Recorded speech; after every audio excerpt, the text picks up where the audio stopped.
په دغه شپه باندې زما عزتمندو الله جل جلاله د بعض خلکو بخشش نه کوي. هغې کې یو سړی هغه دی چې هغه مشرک دی. د مشرک بخشش په دغه شپه باندې نشي کېدلی. دویم هغه کس دی چې په زړه کې کینه د بل مسلمان ورور سره په ناحقه باندې زړه کې حسد پروت دی. حسد او کینه هغه خطرناک شی دی چې الله په دې باندې فیصله د مغفرت د نه کولو کړې ده چې چا په زړه کې حسد پروت دی، لہذا د هغه مغفرت نشي کېدی.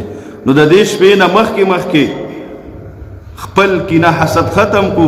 مسلمان سره زه په زیاتې ما زما قصور دی، ما زیاتې کړې، د هغه نه معافي وغواړم او خپل زړه صفا کړم، ورنه معافي نشته. دریم هغه کس دی چې څوک یې په ناحقه باندې قتل کړی دی. په ناحقه باندې یعنې د قاتل انسان چې په ناحقه کس وجلی د ده مغفرت هم نشي کېدلی.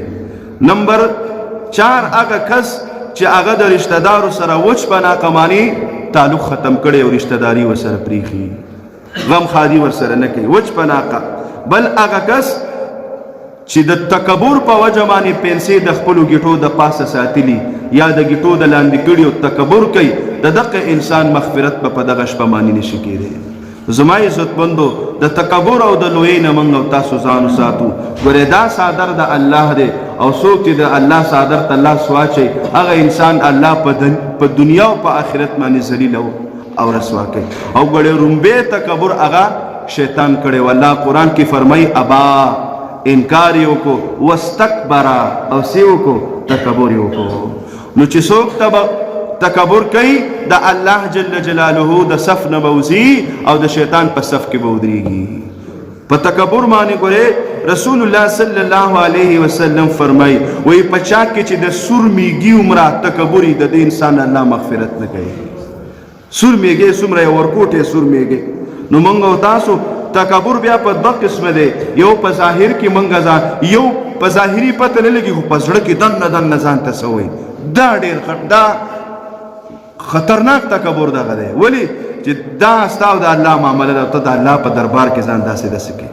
نو د دې متکبره انسان به الله مغفرت نه کوي.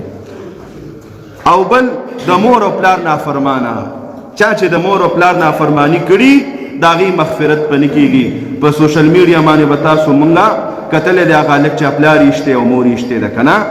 زه وایم چې سمې ټوټې ټوټې کړی وی دا هلک، خو بس کاش قانون د بل چا په لاس کې دی چې ظالمه هغه مور چې 9 میاشتې په ګېډه باندې وګرځولې، ظالمه 1 کیلو سیس څوک د ځان سره شپه ورځ ته دغه شان ګرځولی شي نشي. هغه مور واته 9 میاشتې ته ځان سره په دې ګېډه وګرځولې او څومره سختې ستا دپاره تېرې شوې دنیا ته رالې او نن چې 15 کالو ته راورسېدې ته په مور باندې ګزار کې مور وجدي، پلار باندې ګزار کې پلار وجدي.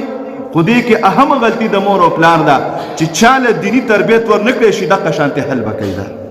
نو څه وکړل د مور او د پلار چې د ده دپاره څه غوښتل او کومه مینه پړه کې وه په ورځ د قیامت به دا بچی د مور او پلار په سر باندې ځي جهنم ته.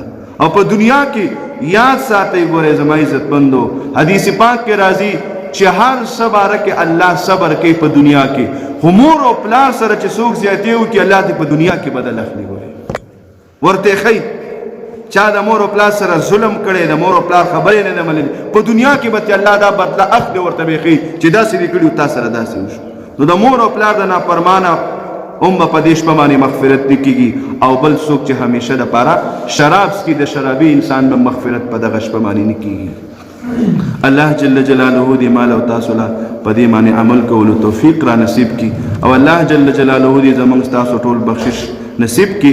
د 15 شعبان نه اخوا روجې نیول خلافي شریعت دی، سنت بیا نه دي. د دین نبی علیه الصلاۃ والسلام منع کړي ځکه چې ورپسې رمضان را روان دی نو د هغې دپاره بیا په بدن کې کمزوري راځي. نو د 15 شعبان نه اخوا بیا روجې نیول نه دي پکار. واخر دعوانا ان الحمد لله.